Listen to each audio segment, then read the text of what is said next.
Hola, me da un poquito de pena porque nunca hago esto. Y antes que nada les quiero agradecer a todos los que puedan compartir mi video para que yo pueda ser escuchada por la maestra Delfina Gómez y por el presidente, el licenciado Andrés Manuel López Obrador, pues para que pues por lo menos, si no me dan respuesta, por lo menos pues hagan algo al respecto, ya que pues yo como madre de familia en estos momentos me siento un poco aterrada, angustiada por la declaración que apenas hace unos días dijeron sobre el incremento de días en el calendario escolar. Yo creo que están muy mal.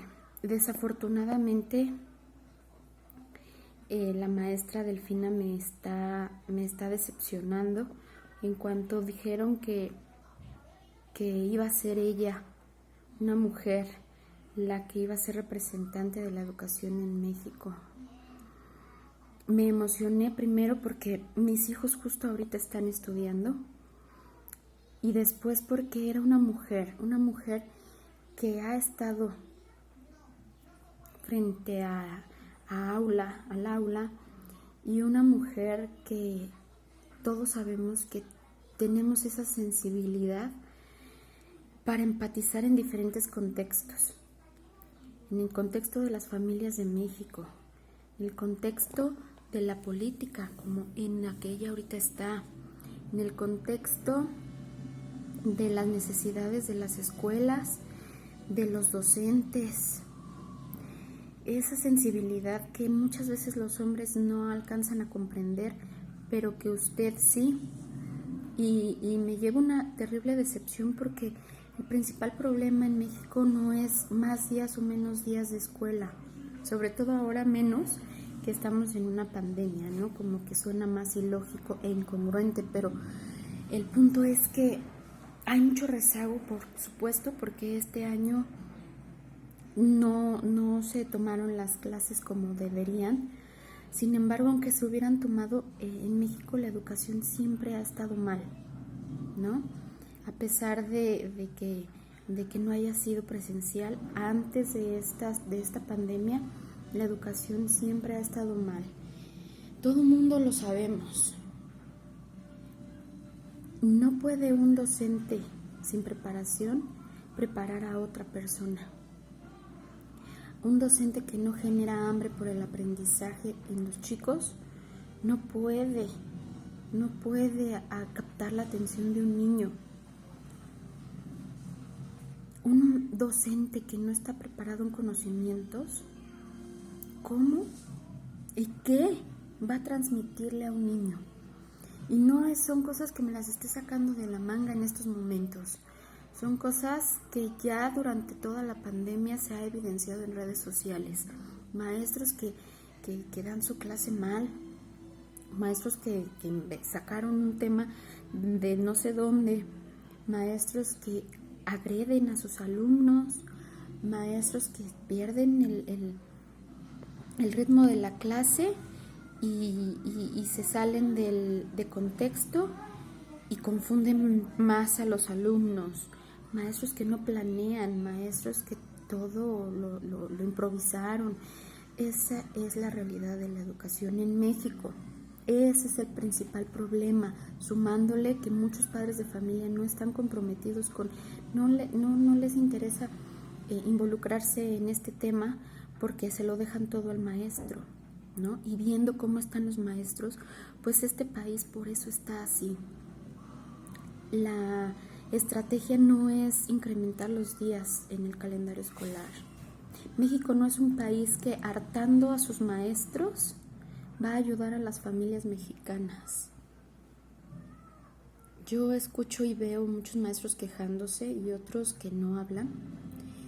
Y no hablan porque se están conformando. Dicen, pues es que mi sueldo es de 5 pesos, yo doy los 5 pesos, yo me esfuerzo por 5 pesos, ¿no? Y muchos otros que dicen, no, pero yo no me estoy esforzando por 5 pesos, me estoy esforzando el triple.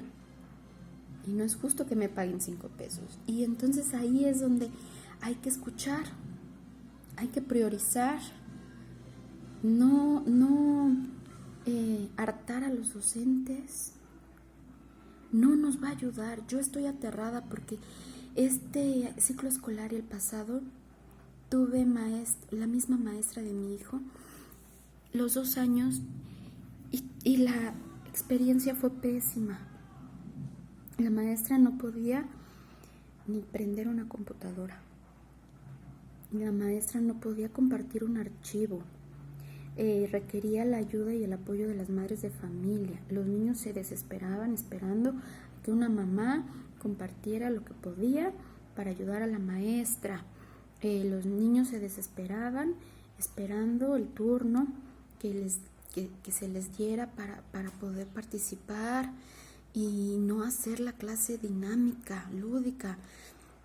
Hubo muchos limitantes, sí, en virtual, en educación virtual, hubo muchas limitantes, pero más las que tenían los docentes, porque no están preparados, no están actualizados, y mucho se dice que están actualizándose y esto y lo otro. No es cierto, no es cierto. No se engañen ustedes mismos. Yo conozco muchos maestros a los que les llegan sus formularios para estudiar y órale, empiécenle. Esa forma no les funciona porque nadie les está enseñando, nadie les está actualizando, solo les están obligando. Eso por un lado. Y por el otro, hay muchos maestros que se les complicó el uso de la tecnología porque ya son maestros de la vieja escuela, de la vieja usanza. Mis niños, mis hijos en específico, son de este siglo. Son niños de respuesta automática.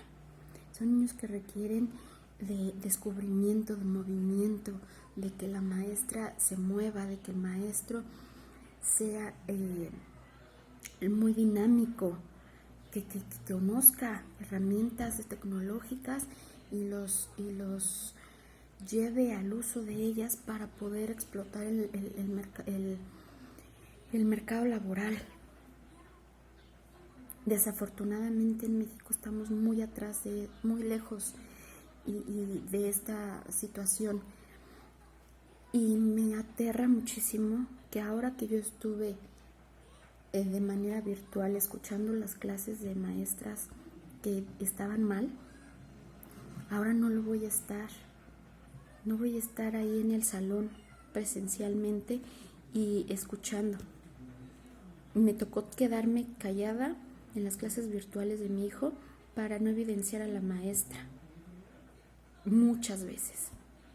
Y no porque yo sea más lista o yo sepa todo o yo esté bien, sino porque eran cosas muy básicas, que de cosas muy recientes quizás también, y que la maestra ya no tenía idea de qué es lo que se está utilizando actualmente o cómo se le llama ahora a eso de lo que estaba hablando, o que se confundía entre una fábula y un refrán, y uno dice, ¿cómo es posible siendo maestra? ¿No? Entiendo que la maestra que a mí me tocó ya es grande. Yo creo que esa maestra necesita ya descansar de estar frente a grupo, y ha sido un reto enorme este tipo de educación para ella. Y así hay muchísimas más, muchísimas. Pero muchísimos otros que están jóvenes, que saben y que no tienen las herramientas estratégicas para enseñar tampoco. ¿Por qué? Porque no dan su 100%, porque ellas trabajan lo que se les paga. Entonces, ese es el verdadero problema de la educación en México. Con la reforma del sexenio pasado, a los padres de familia nos toca aceptar pagar pues casi todo lo que represente tener de pie la escuela. La limpieza, hacer faenas, cortar el pasto, Y ahora yo creo que proveer de insumos para la desinfección y controles para evitar contagios de esta pandemia. Ok, cuando estamos comprometidos, pues no nos queda de otra más que apoyar a las escuelas. Pero así como a nosotros nos toca esa parte, a ustedes, maestra Delfina, licenciado Andrés Manuel, a ustedes les toca garantizar y asegurar que la educación en México, la educación pública, sea de calidad. Sea de calidad. A las escuelas particulares les exigen muchas cosas. Tampoco garantizan, ¿no? Porque dicen que la escuela, el niño hace la escuela. Pero en las escuelas públicas definitivamente hay mucha carencia en conocimientos y en preparación de sus docentes. En muchas situaciones. Quizás lo saben hacer y no lo quieren hacer. Necesitan motivación. México no es un país, repito, en el que hartar a sus maestros ayude a las familias. A mí me aterra todavía más que mi hijo vaya a un salón en donde su maestro ya está harto de ellos y lo que les va a decir es: copien la lectura y después contestan estas sumas y después copian estas letras, y no les transmita en realidad un conocimiento, sino ya esté harto y solo trabaje por trabajar. Yo creo que hartando a los maestros no va a ser la solución, ni tampoco actualizándolos con una persona que tampoco sabe como él, ¿no? Yo creo que hay empresas que motivan a sus empleados y hacen su gran esfuerzo, ¿no? En México se necesita eso, se necesita ver este tipo de situaciones, se necesita atender, se necesita esa sensibilidad de la maestra Delfina para con sus escuelas, para con su gente. Hay muchos directivos que no saben hacer una gestión educativa. ¿Por qué? Pues porque no tienen la preparación. Entonces imagínense cómo le van a exigir al docente que está frente al aula. Tampoco. Y esa es mi angustia. Mi hijo, estar más tiempo en el aula con un maestro traumado, sin capacidades, sin conocimientos, sin actualizaciones y frustrado porque tampoco gana bien. No, me aterra el doble. No es la solución. Incrementar el calendario escolar no es la solución. Hay escuelas que necesitan maestros de educación física, de inglés, de artes, de danza, de mucho tipo de áreas que no hay. Esas son las prioridades.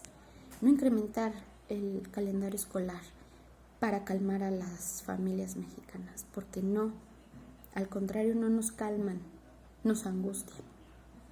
Espero que mi mensaje le llegue, maestra. Espero que sea empática con mi postura. Yo trato de ser empática con la de usted. Y pues estoy a sus órdenes. Gracias.